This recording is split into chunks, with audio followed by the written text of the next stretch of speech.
오늘 말씀은 요한복음 14장 1절에서 17절까지 이렇게 읽었습니다. 예수님께서 다시 예수님께서 이제 십자가에 지셔야 될 것에 대해서 십자가를 져야 되는 그 상황이 점점 가까이 다가오고 마음이 무겁지요. 네. 예수님 그런 무거운 마음을 안고 사명을 감당하기 위하여 십자가를 향하여 한 걸음 한 걸음 나아가셨습니다. 그리고 이제 서서히 가까워지는 이 지점에서 제자들에게 이제 하나 둘 힌트를 주는 겁니다. 제자들이 뭔지는 모르지만 두렵고 뭔지는 모르지만 주님의 말씀이 너무 어마어마한 말씀을 하시기에 마음이 막 무겁고 두렵고 막 안 좋은 거예요. 제자들은 인간의 생각으로 예수님께서 임금이 되시고 우리는 그 보좌진들이 되고 이런 것을 생각하고 꿈꿨을지도 모릅니다. 그러나 주님은 하는 행보를 볼 때 정반대인 것 같아요. 낮아지라고 그러고 오른편 뺨을 때리면 왼편도 대라고 그러고 주님이 하시는 행보를 보니 높아지기는커녕 점점 낮아지시고 나중에는 로마 군병들에게 맞아가고 맞고 매맞고 피 흘리시고 완전히 초라한 모습으로 낮아질 때는 낮아지시고 그리고 주님이 십자가에 달려 돌아가시는 것까지 보게 됩니다. 그리고 돌아가신 후에 주님이 부활하셔서 다시 만나 주실 때에 그제서야 그 말씀이었구나. 그때 주님 말씀이 이 말씀이었구나. 막 깨달아지면서 막 성령이 막 폭발적으로 역사하시는 거예요. 깨달아지면서 알게 되면서 막 은사가 임하면서 막 기도에 막 불이 임하면서 막 놀라운 역사가 가만히 있을 수가 없었죠. 주의 복음으로 막 감에 불타올라서 귀한 사명을 감당하게 되었던 것입니다. 그러나 아직 성령의 충만함을 받기 전에는 주의 말씀이 너무 무섭고 두렵고 너무 어렵고 그런 무거운 마음이 있었던 것입니다. 그에 대하여 주님께서 말씀하십니다. 1절에 너희는 마음에 근심하지 말라. 근심하니까 근심하지 말라고 그랬겠죠. 무거운 마음을 가지고 있는 우리들에게 주님 말씀하십니다. 너희는 마음에 근심하지 말라. 할렐루야. 근심하지 맙시다. 너희는 마음에 근심하지 말라. 하나님을 믿으니 또 나를 믿으라. 너희들이 하나님 믿지 않느냐? 그 하나님 믿는다면 나를 믿으라 이거죠. 주님이 하나님이셨잖아요. 빌립은 그것도 모르고 하나님을 보여달라고 나를 본 자는 하나님을 보는 것인데 그런 말씀도 있죠. 안녕하세요. 차가웠나? 자, 그래서 2절에 내 아버지 집에 거할 곳이 많도다. 그렇지 않으면 너희에게 일렀으리라. 내가 너희를 위하여 처소를 예비하러 가노니. 주님께서 근심하는 제자들에게 말씀하십니다. 내가 간다. 가긴 가는데 너희를 위하여 가는 것이고 너희를 위해서 처소를 거할 곳을 마련해 두기 위해서 가신다라고 말합니다. 네, 우리가 거할 곳이 있다는 것이 얼마나 좋은 건지 모릅니다. 이 땅에서도 이 땅에 잠시 왔다 가는 잠시 살다 가는 이 땅에서도 자기가 거할 거처가 있다는 거 자기 집이 있다는 게 얼마나 마음에 안락함을 주고 편안함을 주는지 몰라요. 거할 곳이 있다는 것. 그런데 하늘나라에 우리가 거할 곳이 주님이 마련해 두신대요. 할렐루야. 얼마나 감사합니까? 이 땅에서도 잠깐 지나가는 이 땅에서도 자기가 거할 곳이 있다면 얼마나 그게 보호가 되고 마음에 위안이 되고 힘이 됩니까? 그런데 하늘나라에 주님께서 거할 곳을 마련했답니다. 2절에 내 아버지 집에 거할 곳이 많도다. 하늘에 우리가 거할 곳이 많대요. 그런데 하늘에 가는 사람은 소수의 사람이 간대요. 멸망으로 인도하는 문은 크고 길이 넓어 많은 사람들이 가고 천국으로 가는 길은 좁고 협착해서 조금밖에 못 간대요. 사람은 조금 가는데 거기 집은 많대요. 그러니까 아무 걱정 안 해도 돼요. 믿음으로만 살면은 거할 곳을 하나님이 다 마련해 두셨으니 우리가 믿음으로만 살면 되는 줄로 믿습니다. 그래서 디모데전서에 보니까 우리가 세상에 아무것도 가지고 온 것이 없음에 또한 아무것도 가지고 가지 못하리니 우리가 먹을 것과 입을 것이 있는즉 족한 줄로 알 것이니라. 하나님께서 우리의 의식주를 해결해 주시는 분이십니다. 하나님 우리의 의식주를 해결해 주시는 분이십니다. 그런 믿음을 가지고 하나님 앞에 믿음으로 살아가면 하나님 우리 삶을 지켜주실 줄로 믿습니다. 100년 단위로 이렇게 전염병이 엄청나게 많이 묘하게 그렇게 됐어요. 1720년도에 흑사병이라는 게 돌아가지고 전 세계에 흑사병이 들어서 어마어마한 사람이 죽었어요. 1720년도를 기점으로 해서 뭐 전후에 시작해서 그 후에 끝났겠지만 그때를 기점으로 해서 엄청나게 100년 후에 1820년도에 콜레라가 전 세계를 휩쓸어가지고 수많은 사람들이 죽었어요. 묘하죠. 100년 후에. 그래서 1920년도에는 스페인 독감이 돌아가지고 어마어마한 사람. 우리나라 인구가 지금 뭐 5천만 뭐 왔다 갔다 한다잖아요. 5천만이고 6천만인가. 우리나라 인구만큼 죽었어요. 우리나라 대한민국 사람 숫자만큼 죽었어요. 스페인 독감 1920년도에. 그리고 100년 후에 지금 2020년도에 코로나19로 전쟁이 일어나가지고 사람이 총에 맞아 죽고 칼에 찔려 죽고 폭탄에 맞아서 죽은 것보다 전염병으로 죽은 게 더 많아요. 1차 세계대전 세계대전 때 얼마나 많이 죽었어요? 그래봐야 1700만 명이 죽었대요. 1700만 명. 근데 스페인 독감이 한번 확 돌 때 100년 전에 스페인 독감이 돌 때 5700만 명이 죽었대요. 그러니까 세계대전 때 전쟁하다 죽은 사람보다 이 전염병으로 죽은 게 훨씬 많아요. 그러니까 이 전염병은 정말 하나님께서 뭔가 사인인 것 같아요. 사인. 하나님은 죽이시기도 하고 살리기시도 하는 하나님. 1000만 명을 죽이려면 1000만 명을 죽일 수 있는 거예요.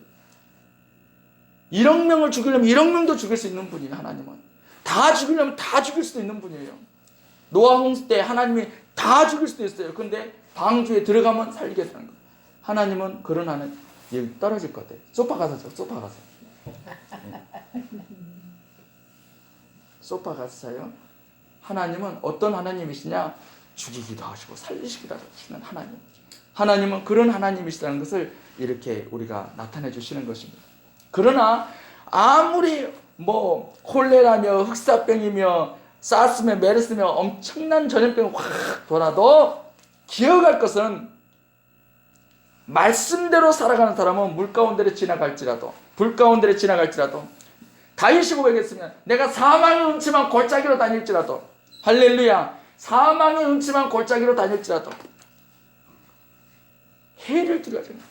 콜레라가 막 그냥 난리를 쳐도 흑사병이 난리를 쳐도 수천만 명이 죽었다니까요. 우리나라 인구 수만큼 죽었어요. 1차 세계대전 때 죽은 사람보다 전염병으로 더 많이 죽었어요. 그러나 그런 와중에서도 하나님을 경외하는 사람은 마음에 근심하지 마시기를 바랍니다. 너희는 마음에 근심하지 말라. 하나님을 믿으니 또 나를 믿으라. 하나님은 죽이기도 하고 살리기도 하시는 하나님이십니다. 우리나라 6.25 때도 그랬다잖아요.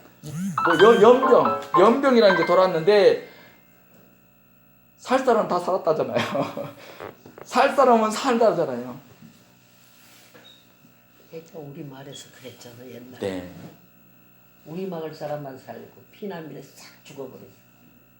그래요. 그래 하나님 나한테 말씀하시더라고. 그런 일을 넌 기억하냐 그러지. 알지 내가 알지. 그런 게 우연일까요? 야 신기한 일 우연일까요? 우연이 아닌 것이지요. 이름은 생각 안 나네요. 하나님의 일을 하시는 성직자 분이 6.25 때 피난 내려오는데 잘 기억이 안 나는데 오래돼가지고 자기가 피난민이 쫙 나래비를 서서 피난길을 내려오잖아요. 그런데 어떻게 하다 보니까 뒤로 쳐졌어요. 폭탄이 떨어졌는데 앞으로 가던 사람이 죽은 거예요. 그리고 또 어떻게 하다 보니까 먼저 가게 됐어요. 집에 어디 숨어 있다가 나왔어요. 나오고 난 다음에 또 폭탄이 떨어지더래요. 자기만 폭탄이 피해가는 거예요.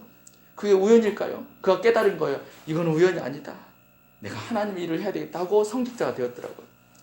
몇 번이 6.25 나래비를 써가지고 6.25 피난을 길을 내려오는데 자기가 앞에 가면 폭탄이 뒤에 떨어지고 자기가 뒤에 가면 폭탄이 앞에 떨어지고 폭탄이 자기를 피해가더라 이거예요. 그리고 깨달은 게 이것은 하나님 일을 해야 된다. 하나님이 나의 생명을 살려주셨으니 나도 누군가의 생명을 구원하는 일을 해야 된다라고 깨닫고 성직자가 되었더라고요.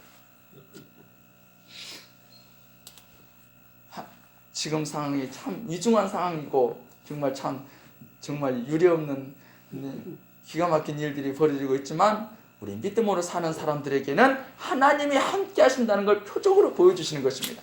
하나님을 경외하는 사람들에게는 하나님이 함께 하신다는 것을 표적으로 보여주십니다. 믿음으로 예수님 말씀을 기억하고 승리합시다. 너희는 마음에 근심하지 말라. 뭘 걱정하느냐? 하나님을 믿느냐? 그럼 나를 믿으라. 이렇게 주님 말씀하시는 것입니다. 내 아버지 집에 거할 곳이 많도다. 우리가 아무것도 가지고 오지 않았고 또 아무것도 가지고 갈 것이 없습니다. 그러나 주님께서 우리를 위해서 하늘나라의 거처를 다 준비해 두신다고 하니 그 믿음을 가지고 오늘도 믿음으로 한 걸음 한 걸음 나아가서 승리하시기를 바랍니다. 제자들과 대화를 나눴던 이 말씀들 중에 우리가 잘 아는 귀한 말씀들이 많이 있습니다. 예수님 말씀하시죠. 6절에서도 내가 곧 길이요 진리요 생명이니 나로 말미암지 않고는 아버지께로 올 자가 없느니라. 너희가 나를 알았다면 내 아버지도 알았으리로다. 이제부터는 너희가 그를 알았고 또 보았느니라. 예수님 말하는 거예요. 나를 보지 않느냐? 나를 보는 건 하나님을 보는 것이다. 우리가 주님을 부르고 주님을 찾잖아요. 하나님께 나아가는 것입니다. 또 주님께서 여러 가지 말씀 중에 결론적으로 오늘 본문 끝에 부분에 16절에 보면은 내가 아버지께 구하겠으니 그가 또 다른 보혜사를 너희에게 주사 영원토록 너희와 함께 있게 하시리니 저는 진리의 영이라. 할렐루야. 바로 성령님에 대해서 말씀하고 있습니다. 내가 가면 너희들을 위해서 거처를 준비하는 것만이 아니라 내가 가면 보혜사 성령을 너희에게 보내주실 것이다 라고 말하고 있는 것입니다. 성령님에 대해서 보혜사라고 표현하고 있습니다. 성령님이 하시는 일을 표현한 것입니다. 보혜사, 보호한다는 뜻이고 은혜를 베푼다는 말이고 보혜사는 보호해주면서 은혜를 준다 그런 말이고 헬라어로 보면은 옆에서 도와주기 위해서 심부름으로 왔다 이런 뜻이 있습니다. 성령님은 어떤 일을 하느냐? 우리를 도와주신다는 거예요. 우리가 뭔 힘이 있습니까? 우리의 씨름은 혈과 육에 대한 것이 아니요 악한 영들에 대한 정사와 권세와 세상의 악한 영들에 대한 싸움이잖아요. 거기서 이기면 이기는 것이고 거기서 지면 지는 것이잖아요. 육체의 싸움이라면 운동 많이 하고 뭔가 지혜를 얻고 뭔가 그냥 인맥을 넓히고 돈 모으고 힘을 얻고 세력을 얻으면 이기는 거죠. 그러나 영적인 싸움은 그게 아니잖아요. 거룩해져야 되고 말씀대로 순종해야 되고 기도해야 되고 그런데 그게 어디 쉬운가요? 육체의 정욕을 이길 힘은 보혈의 능력밖에 없는 것입니다. 바로 우리가 영적인 싸움에서 이길 수가 없는 걸 아시고 성령님이 옆에서 도와주시려고 오셨다라는 것입니다. 보혜사는 바로 성령님이 어떤 분인가를 우리에게 잘 말씀해 주고 있습니다. 성령님은 우리에게 깨달음을 주시고 우리에게 가르쳐 주시고 우리에게 어떤 통찰력을 주시고 또 우리의 마음속에 감동을 주시는 거예요. 결단할 수 있는 마음도 주시는 거예요. 그리고 뉘우칠 수 있는 마음도 주시는 것이고 또 어떨 때는 확신을 주시고 어떨 때는 속에서 막 뜨거운 마음을 주셔서 열정을 주시고 어떨 때는 소망의 확신을 주시고 그런 일을 성령님께서 도와주시는 것입니다. 우리의 힘으로는 도저히 영적인 싸움에서 이길 수가 없고 우리의 힘으로는 하나님의 말씀을 알고 들어도 100번 읽어도 100번 들어도 할 수가 없어요. 성령님은 우리의 연약함을 아시고 도와주시기 위해서 우리에게 오신 것입니다. 또 파라클레토스, 보혜사, 파라클레토스라고 그러죠. 또 보혜사의 성령님이 하시는 일은 뭐냐면 우리를 변호해 주시는 일을 하시는 것입니다. 예수님께서는 이 땅에 오셔서 한번 그런 적이 있었죠. 현장에서 간호마다 잡힌 여인이 왔습니다. 율법에서는 그 여인을 당장에 돌로 쳐서 죽여야 되는 것이죠. 어떻게 하시겠습니까, 예수님? 지금 이 여인이 지금 율법을 심각하게 범하고 왔습니다. 어떻게 할까요? 돌을 들어서 지금 말씀만 하라는 거예요. 내리칠 때니까, 율법대로 내리칠 때니까. 그래서 주님께서 이 여인을 변호해 주십니다. 주님이 친히 이 여인의 변호사가 되어 주십니다. 뭐라고 합니까? 너희 중에 죄 있는 자가 돌로 치라고. 너희 중에 마음에 꺼리끼는 게 하나도 없는 사람이 먼저 돌로 치라고 하니까 아무도 못 치는 거예요.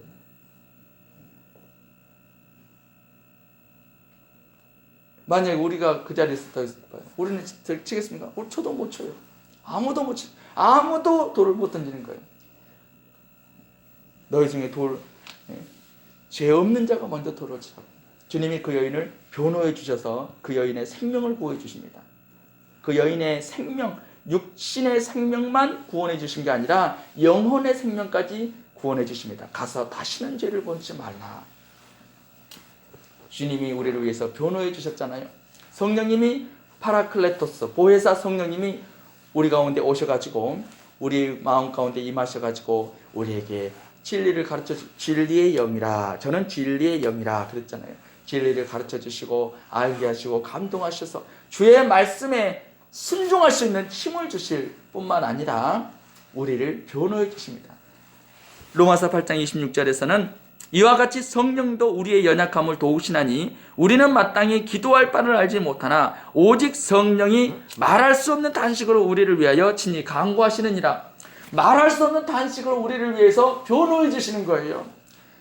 하나님 앞에서, 하나님의 법정에서 성령님이 우리를 위해서 변호해 주신다는 거예요. 말할 수 없는 단식으로 우리를 위해서 친히 간구하시느니라.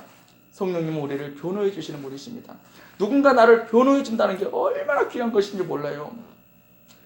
변호, 변이 말 잘한다는, 말한다는, 말을 잘한다는 의미를 가진 변자잖아요. 호, 보호해 준다는 거예요. 말로 보호해 준다는 거예요. 옆에서 누군가가. 이게 얼마나 도움이 되는 건데요. 얼마나 코너에 몰렸어요. 근데 누구 한 사람이라도 내가 지금 코너에 몰렸어. 근데 지금 분위기가 완전히 나가지고 코너에 몰렸는데 원장님께서 갑자기 내 편 들어주시네. 그럼 내가 얼마나 힘이 되겠습니까? 이런 거예요. 누군가 나를 보호해준다는 거, 변호. 그러니까 어마어마한 돈을 들여가지고 변호사를 사잖아요. 실력 있는 유능한 변호사를 돈 주고 사잖아요. 몇백만 원, 몇천만 원 기꺼이 돈 투자하잖아요.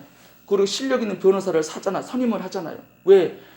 변호사가 말만 잘하면 나쁜 것도 좋은 것으로 만들어버려. 말로 그냥. 얼마나 말로 그냥. 그리고 좋은 것도 나쁜 것으로 만들 수가 있어. 말로 그냥 요리를 해버려. 조금 잘한 것도 엄청 잘한 것으로 만들 수도 있고, 엄청 잘했는데 아주 시원찮은 것으로 말을 만들 수도 있고, 말로 그렇게 해버려. 그래서 아낌없이 변호사를 선임하는데 돈을, 능력 있는 사람들은 투자를 하는 것이죠. 성령님은 어떤 분이십니까? 우리를 위해서 말할 수 없는 탄식으로 간구해 주신다. 우리를 위해서 엄청나게 변호해 주시는 분이세요. 이것이 얼마나 귀한 것입니까? 박근혜 대통령이 잘한 것도 있고 못한 것도 있고, 지지하는 사람들은 잘한 걸 막 이렇게 말하죠. 그럼 훌륭한 사람 되는 거예요. 근데 지지하지 않는 사람들은 나쁜 거 못한 거 막 얘기하잖아요. 그럼 나쁜 사람처럼 되는 거예요. 그 상황에서는. 문재인 대통령도 지지하는 사람이 있고 지지하지 않는 사람이 있을 것이고, 지지하는 사람은 좋은 것을 막 얘기할 거예요. 그러면 훌륭한 대통령 같이 되는 거예요.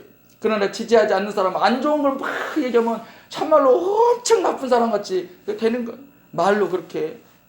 저는 어떨까요?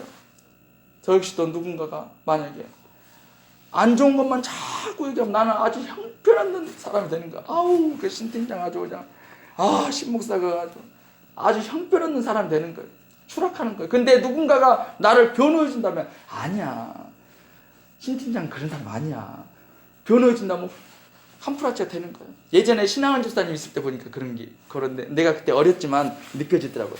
동생들, 신광여 선교사님, 저 신동식 선교사님, 신동식 전도사님, 그때는 신거지 집사님, 누나라고 이렇게 잘못하면 조금 저기 한 부분은 캄프라치를 하더라고요. 아, 그래, 누나라 캄프라치. 그러니까 잘못된 부분이 딱 가려져. 캄프라치 돼서 어느 정도 위치에 딱 서게 되더라고요. 아내는 남편을 위해서 그런 일을 해야 되고, 교회의 직분자들은 교회 종을 위해서 그런 일을 해야 되고, 마리아가 그런 일을 했듯이 조금 허물이 있어도 어떻게 변호를 해주느냐에 따라서 어느 위치에 딱 올라갈 수가 있고, 근데 까기 시작하면 전부 다 형편없는 사람 되는 거예요. 까기 시작하면. 안 좋은 것만 얘기하고 성령님이 그래서 누군가가 나를 변호해 주는 사람이 있다는 게 얼마나 힘이 되고 얼마나 좋은 건지 모릅니다. 그런데 믿음으로 살아가면 성령님이 우리를 위해서 변호해 주십니다. 어떻게 해요? 그냥 변호가 아니라 말할 수 없는 단식으로, 말할 수 없는, 우리가 어떻게 기도해야 될 줄을 모르나 성령님이 친히 우리를 위하여 말할 수 없는 단식으로 강구하시느니라. 우리를 위해서 변호해 주시고 우리를 그렇게 해주시는 것입니다. 하나님께서 그분도 법이 있기 때문에 율법으로 우리를 다스리려고 하면은 우리가 어떻게 살아서 움직일 수가 있겠습니까? 그러나 성령님께서 변호해 주시고 우리를 어느 위치로 세워주시는 것입니다. 성령님은 바로 그런 분이십니다. 예수님께서 이 땅에 오셔가지고 제자들과 함께 하시면서 여인을 현장에서 간음하다 잡힌 여인을 위해 변호해 주시고 또 십자가에 달려 돌아가심으로 인류가 구원받을 수 있는 길을 열어주셨죠. 그분이 부활하셨습니다. 승천하셨습니다. 그리고 그분의 영이, 그분이 성령으로 우리에게 다시 오셔서 그분이 이 땅에 계실 때 하셨던 일들을 우리 마음 가운데 성령으로 하시는 것입니다. 하나님의 말씀에 순종하며 살아갈 수 있도록, 그리고 이 세상의 유혹으로부터 우리를 이길 수 있도록, 그리스도 예수의 사람들은 육체의 정과 욕심을 십자가에 못 박았느니라 그랬잖아요. 그 말은 그리스도 예수의 사람들은, 예수 믿는 사람들이라면 마땅히 그렇게 살아야 된다는 거예요. 그게 어디 쉬운가요? 그게 어디 쉬운가요? 그러나 성령님이 파라클레토스, 도와주시려고 오셨습니다. 보혜사, 우리를 보호하시고 우리에게 은혜를 주시려고 오셨습니다. 우리는 안 되니까 성령님이 도와주시려고 오신 것입니다. 성령님이 어떤 일을 하신다고 그랬습니까? 26절에, 요한복음 14장 26절에 말씀하잖아요. 보혜사, 그게 뭔 말입니까? 곧 아버지께서 내 이름으로 보내실 성령, 그가 너희에게 모든 것을 가르치시고 내가 너희에게 말한 모든 것을 생각나게 하시리라. 하나님의 말씀이 깨달아지는 거예요. 내가 잘못 살고 있다면 성령께서 어느 순간 깨우침을 주셔서 잘못 산 것을 회개하게 하시고 뉘우치게 하시고 진리를 따라갈 수 있도록, 말씀에 순종하며 따라갈 수 있도록 우리를 인도해 주시는 분이십니다. 그래서 우리가 한 걸음 한 걸음 믿음으로 나아갈 수가 있는 것입니다. 늘 성령님과 동행하면서 믿음으로 살아가는 복된 삶이 되시기를 바랍니다. 기도하겠습니다. 하나님 아버지, 감사합니다. 연약하고 부족합니다. 하나님 아버지, 붙들어 주시옵소서. 성령님께서 우리의 연약함을 도우시려고 우리에게 임하신 줄로 믿습니다. 성령님의 인도하심을 잘 받게 하여 주셔서 하나님 기뻐하는 복된 삶이 될 수 있도록 인도하여 주시옵소서. 언제나 주님께서 우리와 함께 해주심을 감사드리고 예수 그리스도의 이름으로 기도드리옵나이다. 아멘. 찬송 드립니다. 506장 찬송합니다.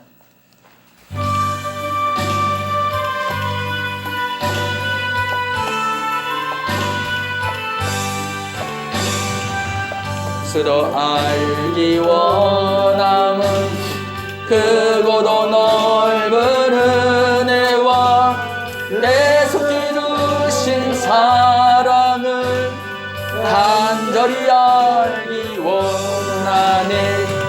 내 평생의 소원, 내 평생의 소원, 내 속에 두신 사랑을 간절히 알기 원하네. 성령이 시승되셔서 진리를 가르치시고 거룩한 뜻을 깨달아 예수를 알게 하소서. 내 평생의 소원, 내 평생의 소원, 주신 사랑을 간절히 알기 원하네. 성령의 감화 받았소. 하나님 말씀 배우니 그 말씀 한절 한절이 내 맘에 교훈 되도다. 내 평생의 소원, 내 평생의 소원, 계속해 주신 사랑을 간절히 알기 원하네. 예수가 계신 보좌는 영광에 돌려 있도다. 평화의 왕이 오시니 그 나라 왕성하도다. 내 평생의 소원, 내 평생의 소원, 계속해 주신 사랑을 간절히 알기 원하네. 주께 기도문 드립니다. 하늘에 계신 우리 아버지여, 이름이 거룩히 여김을 받으시오며 나라의 임하옵시며 뜻이 하늘에서 이루어진 것 같이 땅에서도 이루어지옵소서. 오늘날 우리에게 일용할 양식을 주옵시고 우리가 우리에게 죄 지은 자를 사하여 준